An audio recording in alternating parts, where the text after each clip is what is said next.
Workshop on Advanced Biotechnology in Bosnia and Herzegovina, Novel Tools, Safety Measures and Ethical Issues in Genetic Manipulation was held online from 13 September to 17 September. The workshop was a joint effort by the United States Department of Agriculture and the Genetics Association in Bosnia and Herzegovina. The aim of the workshop was to introduce the most advanced method of crop improvement, so-called CRISPR-Cas9, and initiate the development of a platform for its safe and responsible utilization, efficient control, and monitoring. Ever since developing a consciousness, human beings have been adopting the living world to serve their needs. Professor Prakash from the College of Arts and Sciences from Tuskegee University will tell us about the process of turning plants into modern crops. To recognize the value of gene editing, we must understand the context of how we have been changing croplands for a long time. Every cropland that we see today has undergone tremendous change, slow changes over a period of hundreds and thousands of years. It was a long journey from domestication and traditional breeding towards the ability to purposefully change the crop's traits. In the past 100 years, we have used scientific methods to develop new crop plants.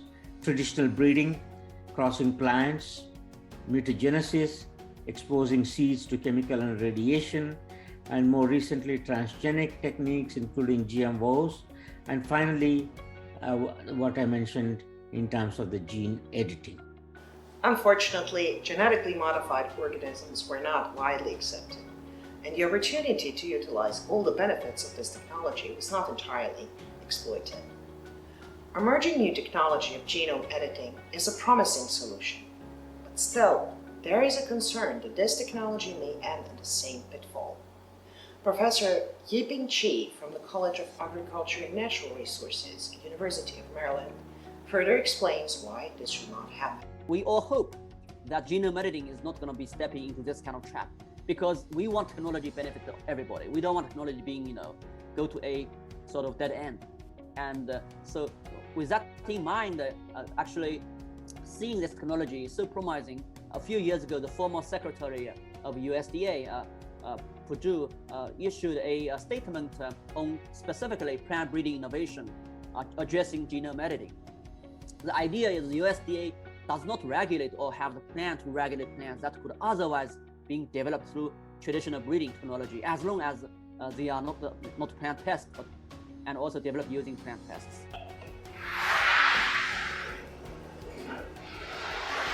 Genome editing can be used in different fields and can substantially improve our life. Simon Sretenovic, PhD student and research assistant from the College of Agriculture and Natural Resources, University of Maryland, will explain how genome editing works with CRISPR-Cas9. So we have kind of two components. One is guide RNA and the other one is Cas9 endonuclease. And together they form ribonucleoprotein complex. And the function of this complex is to recognize the target site and introduce a double-stranded break within the genomic DNA. After this is done, this is cytotoxic to the cell and it needs to be repaired. Eukaryotic cell has several mechanisms at their disposal to basically repair the double-stranded break. And it can be done in a precise manner or an imprecise manner. Where it is done in an imprecise manner, deletions and insertions are usually introduced, causing frictions. So this would be good to knocking out the genes. When we use a homology-directed repair, which is a form of very precise DNA repair and requires DNA template, this allows us to introduce novel sequencing. Genome editing has advantages over traditional breeding and transgenesis. Let's hear what those are. In summary, this is a far precise technique, much better than conventional breeding or even GMOs, because it is very targeted, it's very precise, and it's also very fast. And as you can see, you can make products with better nutrition, longer shelf life, disease resistance, drought resistance. And drought resistance is especially important because we see every day vagaries of climate change and very hot, and in much of Western United States today has a lot of drought, and so these problems all around the world, and we need to be able to develop our food plants, crop plants with high resilience to climate change factors, and that can be done using gene editing. No other technique provides you with the kind of precision and speed and safety to develop your crop plants. With this novel technology, it is possible to change or delete a single nucleotide in one DNA strand. These are the most commonly made changes. Now, just for informational purposes, we also have the aminases that can introduce A to G and C to G mutations, but C to T are the most efficient enzymes available in base editing technology and produce the highest results. Obviously, genome editing is quite important and precise new technology. However, with each new technology, the public will want to know how safe it is. What are the risks? Genome editing, of course, is still heavily regulated. However, there is no particular reason why this should be the case. There always, of course, should be safety concerns in mind, but with genome editing, like I have described, we are, especially with the base editing, with the technology that we went through today, we didn't introduce novel sequences. We didn't introduce any transgene. We didn't introduce anything novel. We just changed what is already present there. And this is a major advantage, but also difference from perhaps the fourth technology that I have described, meaning the transgene. We didn't introduce anything.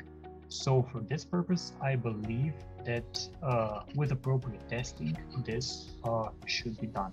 And with this being said, this, I believe, is a great technology, but it could be also used to improve local autochthonic varieties. And we should work on that. And maybe that would be a way to go. And you're right, improving on autochthonous varieties that would ensure people that basically they would still have their varieties and their pride and joy, but only a little bit better with no foreign DNA. We have a laboratory that deals with bioinformatics. We started with the NGS. We have some experience with cloning and general molecular biology, but we are not really still into genome editing. So how do we begin? I guess my answer is if researchers, anybody here, have any, at least equipped with molecular biology and transformation of plants of your interest, then I would say seriously think about this, because this is a new norm. Like, this is just a technology, like everybody gonna be more or less to adopt, right? So why not? Because getting access to the technology will give you a boost, your student a boost, not only to learn something new, but also apply to discover new science. Yeah, I was just about to ask someone. Yeah, if I can build on that, and with any new technology, of course, there is risk. But with genome editing, the risk, as it perceived, it is currently exaggerated, in my opinion. For example, with EMS mutagenesis, more mutations are introduced compared to genome editing with CRISPR technology. However, EMS mutagenesis is not regulated. However, CRISPR is very regulated. CRISPR technology in general is very regulated.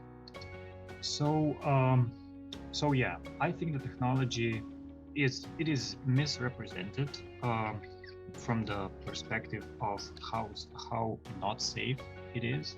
I believe that the regulation should follow pure scientific data.